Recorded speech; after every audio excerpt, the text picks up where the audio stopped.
안녕하세요. 오늘의 테슬라 뉴스입니다. 자, 요즘 한국에서 테슬라 앱 페스티를 둘러싸고 있는 뉴스의 흐름이 좀 묘하게 나오고 있는데요. 이 같은 테스트를 두고 어떤 기사는 극찬이라고 쓰기도 하고 어떤 기사에서는 보완이 필요하다고 말하기도 합니다. 자, 그래서 많은 사람들이 도대체 테슬라 앱 페스티가 잘 되고 있는 건지 안 되고 있는 건지 궁금할 수 있는데요. 지금 한국에서는 테슬라의 FSD가 처음으로 공식적인 판단의 테이블 위에 올라오고 있는 사건이 나오고 있고, 이 기술과 법, 규제, 그리고 시장의 시선이 동시에 충돌하는 상황도 보여줍니다. 최근 한국도로공사는 테슬라 모델 X에 탑재된 FSD를 직접 시승했다고 하고, 고속도로와 도심을 가리지 않고 실제 환경에서 테스트했고, 그 결과를 문서로 남기기도 했습니다. 자, 문서가 공개되자마자 시장은 두 갈래로 갈라지고 있는데, 한쪽에서는 기술적으로 이미 상당하다라는 해석이 나오고 있고, 또 다른 쪽에서는 아직 한국 도로에는 무리라는 평가도 나오고 있습니다. 자, 오늘 영상에서는 이 두 시선을 같이 한번 바라보려고 하고요. 한국도로공사의 테스트가 과연 어떤 단계의 신호인지, 또 시장은 무엇을 놓치고 있는지 같이 한번 살펴보도록 하겠습니다. 자, 끝까지 함께 해주시길 바라고요. 그럼 출발할게요.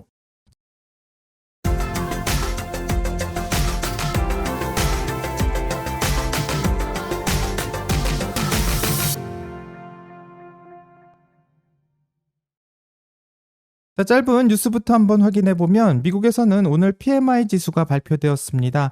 자, PMI는 구매 관리자 지수라는 지수인데, 이 공장과 기업에서 실제로 물건을 사고 또 생산을 관리하는 사람들이 현재 경기가 좋아지고 있는지 나빠지고 있는지를 체감으로 답하고 있는 지표입니다. 자, 그래서 PMI는 실적이 나오기 전 또 고용이 바뀌기 전 기업과 현장에서 이 가장 먼저 변화를 감지하는 지표로서 사용되는데, 이 시장이 PMI를 중요하게 보는 이유가 바로 여기에 있습니다. 자, 여기서 중요한 건 기준선이 50이고 50을 넘게 되면 전보다 좋아졌다고 생각할 수 있고, 50 아래로 내려가면 전보다 나빠졌다라는 의미인데, 한마디로 50 이하는 경기가 둔화되는 구간을 의미하기도 합니다. 자, 오늘 나온 숫자는 47.9였고 시장의 예상치인 48.3보다도 낮았으며 이전 수치인 48.2보다도 훨씬 더 내려간 수치입니다.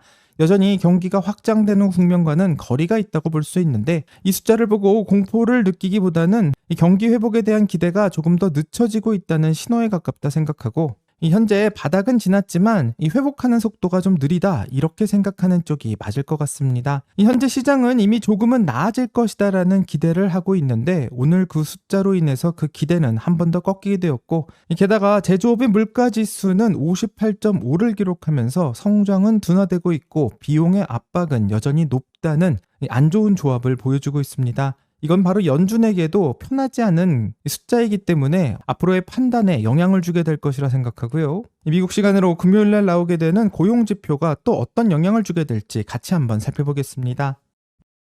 하지만 오늘 시장을 보면 좀 이상한 장면이 나옵니다. 분명 PMI 지수는 47.9가 나오면서 이 경기 수축 구간에 머물러 있는데, 이 주가만 보면 이해하기 어려운 상황입니다.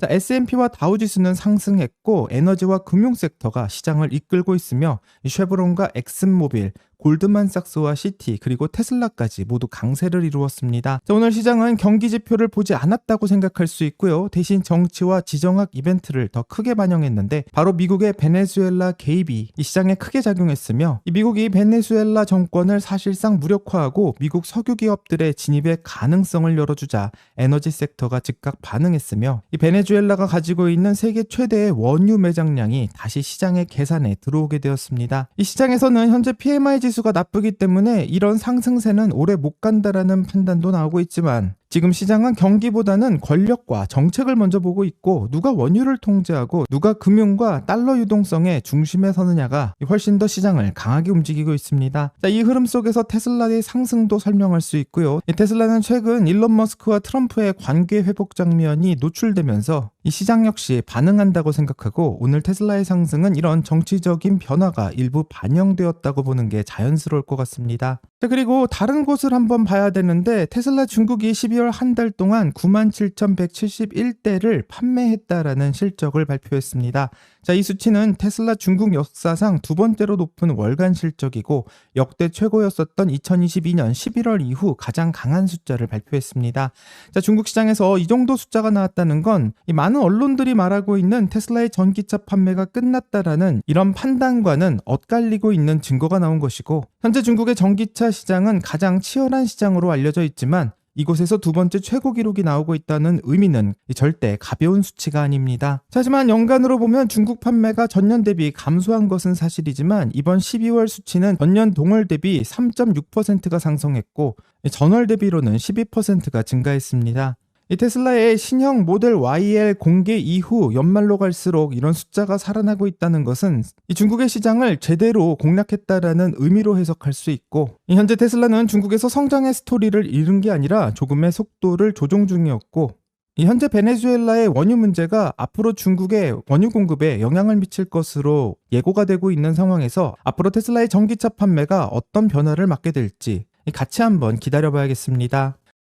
자, 이제 한국도로공사 테스트의 이야기로 넘어가면요. 이번 테스트의 핵심은 테슬라의 FSD가 국내 도로에서 사용하는 것이 합격이냐 불합격이냐 이것을 알아보는 게 아니라 이 한국도로공사의 테스트는 관찰과 검증의 중간 단계에 가까운 것 같습니다. 이 시장에서는 이 테스트의 문서를 보고 적혀있는 이 버스 전용 차로를 잘못 인식했다라는 이야기를 강조하면서 아직 테슬라의 FSD가 국내에서 사용되는 것은 굉장히 먼 일이라는 이야기도 나옵니다. 자, 그럼 왜 한국도로공사가 테슬라의 FSD를 테스트했는지 그 배경을 한번 보게 된다면 최근 고속도로에서 어댑티브 크루즈 컨트롤 관련 사고가 급증하고 있다는 것이 확인되고 있고, 그렇기 때문에 테슬라의 FSD 시스템이 실제 교통의 흐름에서 얼마나 안정적인가를 확인하기 위한 것이었다고 합니다. 자, 이 관점에서 보게 된다면 한국도로공사의 평가는 꽤 명확하다고 할 수 있는데, 테슬라의 FSD가 전방의 차량의 흐름을 감지하는 능력은 괜찮은 수준이라고 명시되어 있고, 이 시장에서 말하고 있는 실패한 테스트라고 말하는 것보다는 훨씬 더 긍정적인 평가에 가깝습니다. 자, 문제는 버스 전용 차로의 인식 문제였는데 테슬라의 FSD가 버스 전용 차선을 인식하지 못하고 추월하거나 가속하는 사례가 있었다는 점을 지적하면서, 이런 지적을 보게 된다면 테슬라의 FSD 사용이 국내 도로에서 치명적으로 보일 수도 있지만 전체적인 맥락에서는 그렇지는 않습니다.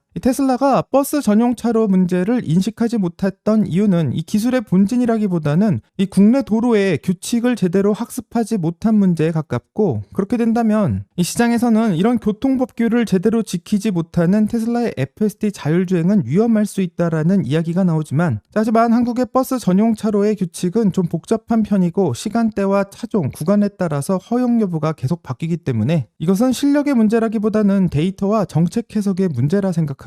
테슬라의 FSD가 카메라로 인식하면서 더 많은 학습의 데이터로 해결될 문제라고 생각합니다. 한국도로공사 역시 이것을 기술적 실패라고 규정하지는 않고 있고, 테슬라의 FSD가 국내 도로교통법을 충분히 인지하지 못하고 있다라는 표현을 달았으며, 이런 문제는 차후 테슬라의 업데이트로 해결할 수 있는 영역이기 때문에 충분히 개선이 가능하다고 생각합니다. 자, 이렇게 되면 테슬라의 FSD는 물리적 주행 안전성을 논하는 단계는 넘어섰다고 생각하고 이제는 지역별 규칙의 학습 단계에 들어가 있는 것인데, 국내에서 FSD를 사용하는 차량이 늘어나면 늘어날수록 이런 학습의 과정은 더 빨라질 것이라고 생각합니다. 자, 한국도로공사의 테스트는 해외 매체에서도 다루고 있는데요. 이 국내 도로에서 매끄러운 주행과 시스템의 자신감, 이 전반적인 안전성을 이야기하면서 이 고속도로 주행에서는 훌륭했다라는 표현을 강조하며 상당히 긍정적으로 평가했다고 받아들이고 있습니다. 하지만 이 해외 매체가 주목하고 있는 것은 이 테슬라의 자율주행 시스템이 인간 운전자와 비교해서 어떤 수준인가인 것이고, 이 한국도로공사의 보고서에서는 일반 인간 운전자의 수준을 이미 뛰어넘었다라는 평가가 포함되어 있었기 때문에 이 발언에 상당한 가중치를 두고 있는 것으로 생각됩니다. 반면 많은 국내 기사들은 이 테슬라의 FSD가 국내 도로교통법에 적응을 잘 하는가를 더 초점을 맞추고 있고, 이렇게 질문하는 관점이 다르다면 나오는 답도 다를 수밖에 없습니다. 일반적으로는 기술적 검증이 먼저 끝난 후 제도의 적합성을 따지기 때문에 시간이 좀 흐르게 된다면 국내에서 지적하고 있는 이 미흡한 부분도 충족되리라 생각합니다. 자, 이번 테스트가 재미있는 것은 한국의 정부기관이 자율주행을 배제가 아닌 관찰의 대상으로 올려놨기 때문이고, 이런 태도의 변화가 중요한 것은 이 과거에는 자율주행은 무조건 사고 위험의 대상이라고 생각하던 것이 점점 관리해야 할 기술로 이동하고 있다는 것이고, 이미 테슬라의 FSD가 일부 차량에서 승인이 되고 있는 만큼 배제할 수 있는 국면은 지나갔다는 뜻으로 해석됩니다.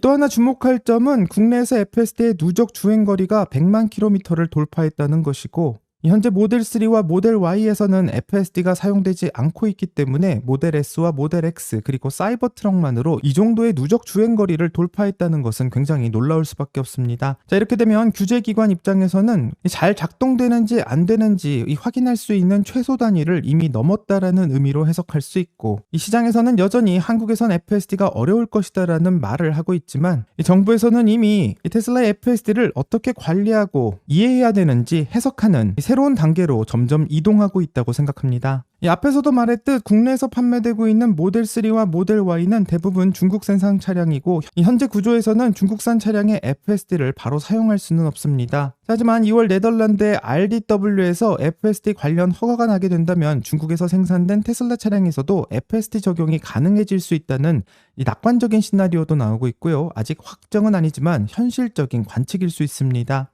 자, 이 가설이 맞다면 한국도로공사에서 이 테슬라 FSD에 관심을 갖고 있는 이유는 앞으로 모델 3와 모델 Y까지 FSD의 대상이 될 수 있기 때문에 이 확장의 가능성을 염두에 둔 사전 관찰이 아니었을까 한번 생각해 보게 되고요. 지금 당장 허용하겠다라는 신호는 아닐 수 있지만 확장될 경우를 대비해 현재 정부에서는 대비를 미리 하고 있다라는 단계로 충분히 해석이 가능합니다. 재미있게도 현대차 그룹의 신년회에서는 정의선 회장이 공개적으로 테슬라를 언급해서 화제가 되고 있는데, 이 현대가 왜 바뀌어야 되는가의 기준으로 테슬라를 예로 들고 있습니다. 자, 정의선 회장은 테슬라는 데이터 수집부터 라벨링, 대규모의 학습, 데이터 센터의 운영까지 AI의 핵심 역량을 모두 내재화했기 때문에 경쟁사가 모방할 수 없는 격차를 만들고 있다고 말하며, 이 단순하게 테슬라를 칭찬하는 것이 아닌 인정을 하고 있다는 것 때문에 큰 화제가 되고 있습니다. 이 현대차도 AI를 하고 있고 로보틱스도 하고 있다라는 말을 하지만 이 현대와 테슬라가 다른 것은 원천 내재화의 단계이고, 이 국내에서 테슬라의 FSD가 시작되면서 이 현대에서도 테슬라를 기준으로 큰 변화를 만들자고 말하고 있다는 점이 굉장히 고무적이라고 생각합니다. 자, 이제는 테슬라의 FSD가 공식 평가의 대상이 되었다라는 것이 매우 중요하다고 생각하고요. 이 한국에서 테슬라의 FSD가 제대로 작동하기 위해서는 거쳐야 될 것이 많다고 말하기도 하지만, 이제는 테슬라의 FSD가 실험 대상이 아닌 검토 대상이 되고 있다는 것은 매우 중요하다고 생각하며, 이 테슬라의 FSD가 가능한가 불가능한가의 단계에서 앞으로 어떻게 관리하고 보완할 것인가라고 이동하고 있는 이 상황을 본다면 현재 테슬라의 FSD는 무시할 수 없는 단계로 이미 지나왔다라는 평가를 할 수 있습니다. 이제 국내 기관은 테슬라의 FSD를 관찰하기 시작했고, 이 국내 산업에서 선두를 달리고 있는 이 현대는 테슬라를 기준으로 평가하기 시작했습니다. 어쩌면 시장은 여전히 과거의 질문을 반복할 수 있을 수 있지만 우리도 모르는 사이에 질문 자체가 이미 바뀌고 있고요. 우리가 생각했던 것보다 테슬라의 시간은 훨씬 더 빠르게 움직이고 있으며, 앞으로 텍사스 오스틴에서 벌어지게 될 무인 로보택시의 성공 여부가 또 국내에선 어떤 영향을 미치게 될지 같이 한번 기다려봐야 될 것 같습니다. 여기까지 오늘의 테슬라 뉴스고요. 오늘 영상이 도움이 되셨다면 구독과 좋아요 그리고 알림 설정 부탁드립니다. 오늘 좋은 하루 되시고요. 오늘의 테슬라 뉴스는 내일 또 새로운 소식으로 다시 찾아오겠습니다. 감사합니다.